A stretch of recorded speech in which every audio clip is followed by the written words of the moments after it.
become a better person, to put my value and put my efforts and energies into things that are just so much more worthwhile, like actually being a good person. Hey there, my handsome and pretty little Cobras, and welcome back to the Cobra's Nest. For those of you who are new, my name is Mignon Cobra and I make minimalism videos. Today's video is going to be Mind and Minimalism.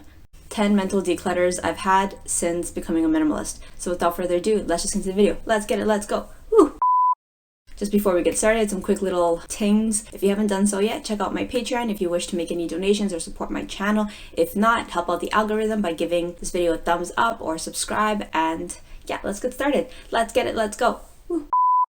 Number 1, comparing myself to others. That was a really bad habit that I had growing up. I always compared myself to others. I was very ambitious and I used to use my peers as metrics as to how I was doing in my own life. And I have found that since letting go of comparing myself to others and instead just comparing against myself and how far I've come in my own journey has been extremely helpful. I never really felt good when I used to compare myself to others, and I think a good way of explaining this is that quote that's like, comparison is a thief of joy. It didn't matter how well I did in my own life, I would compare myself to others and there was always so much more that I could do. There's always somebody who was doing better than me, and there's always somebody I could look up to that I could compare myself against to, and the comparisons were endless, and it's just not a way that I wanted to live. So I think somewhere along in my minimalism journey, I'm not quite sure how it started, but I guess just like the less that I had, the less I had to compare myself to others to, and those kind of metrics no longer applied, and I just became a lot happier with who I was or who I am as a person. And now I don't see the sense in comparing myself to others, and I think that really only came about because I stopped using external stuff as metrics to validate myself. Number 2, my worth based on material stuff. So I guess this one is an easier one to comprehend. As I had less stuff, I had less things to base my worth on, and I started to base my worth more on other things, more intrinsic things like, was I a good person?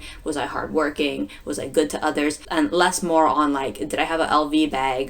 Did I drive a BMW? Those things did not equate my value anymore, and I'm really grateful that having less things allowed me to have that space to be able to become a better person, to put my value and put my efforts and energies into things that are just so much more worthwhile, like actually being a good person. All right, number 3, brand names. This one is pretty close to my heart because I've always been really like sucked into luxury stuff. So for me, brand names was important. I kind of took brand names to be a marker of the quality of something, but I have since let go of that. I still do like brand names and things like that, but I no longer put it on a pedestal that I used to. And I think that minimalism has kind of showed me that like minimal everything is just something that I apply to my stuff as well in terms of branding.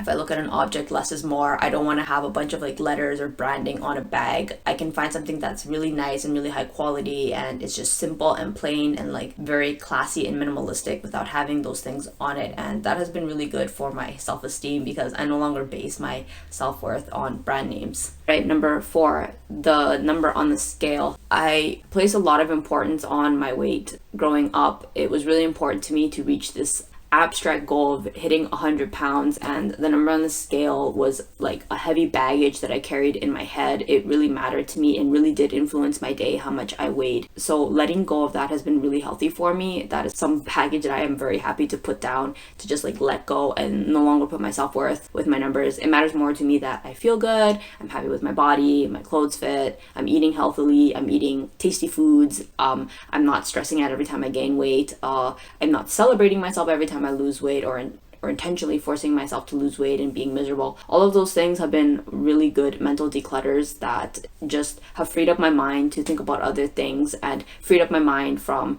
obsessing over the numbers and more space for taking care of like my actual physical health. Number 5, social media and hashtag number of followers or other girls. So this ties in with previous points, but it ties in with the whole comparing myself to others. I would look at other people's like subscriber count, follower count. I would look at girls' Instagrams and like, wow, she looks so pretty. Oh, she looks like she's having such an awesome life. And somewhere along the line in my minimalism journey, I started to value those things less. I started to value less what others were doing with their lives and their accomplishments and just focus on me. That sounds kind of selfish as I say it, but it was more kind of like a shift in mentality to just be happy for others. And the happier I became for others and less like lusting after others stuff or experiences, the more I felt gratitude and happiness for myself. And it's just been like a really positive experience. I'm like happy for others and I'm happy for myself. And I can like scroll on Instagram now and no longer feel that like jealousy or envy that just used to eat me up inside. All right, number 6, accumulating / buying more stuff. Before I became a minimalist, I would kind of more or less say everything that I did, whether it be like try to get a career that made a lot of money or got a part-time job, was all because I wanted to buy more stuff, like accumulate more material goods. And that's just not how I live my life anymore as a minimalist. I do not accumulate things. Like I hate accumulating things. Like if it does, it's like unnatural, and it's because I couldn't let go of something, but not because I'm going out and buying things like I used to. So this like lack of consumerism has been really, really helpful, and it's been a really big mental declutter, because when I used to focus on accumulating things, that was like my sole purpose in life. And there's nothing wrong with that. It is an evolutionary byproduct that humans have. It's innate. Like we want to accumulate and hoard things because this helps support our progeny and our lineage. So it's a very natural and human instinct. But the disciplined pursuit of less has just been a big relief. I have more space in my mind to do other things with my life than just like accumulate more stuff. I think like after a certain point, accumulating things just starts to become really like toxic and drowning. You just start to like feel super cluttered and trapped in all of your things, and that's just not the kind of relationship I wanted to have with stuff. I want stuff to be there for me, to support me, and to make my life easier, not to be the focal central point of my raison d'etre, to just keep accumulating more stuff. Number 7, how much money I had. I'm still working on that one actually, to be honest, but less so than before. I used to really stress about money before I became a minimalist. I used to really stress about like how could I get more money so I could buy more stuff. If I spent money, I felt stressed because now I have less money, and that's less money, so I can't buy more stuff. And it was just like a really bad like toxic behavior that I used to have. And so this has been like a really good mental declutter, to stop seeing money as like a tool to just go out and buy more stuff. I tend to like now look at my money as kind of like something to protect me and support me. So like I use it to like buy food, necessary clothes, and I put my money aside, and I keep it there for a rainy day, because I've kind of come to realize that nothing's going to support you the way that money does in case of emergencies. So I find that beyond my essentials, I feel very comfortable and very happy being frugal and keeping my money on the side. And so I don't worry so much about how much I have, because I feel like I have abundance there, because I've changed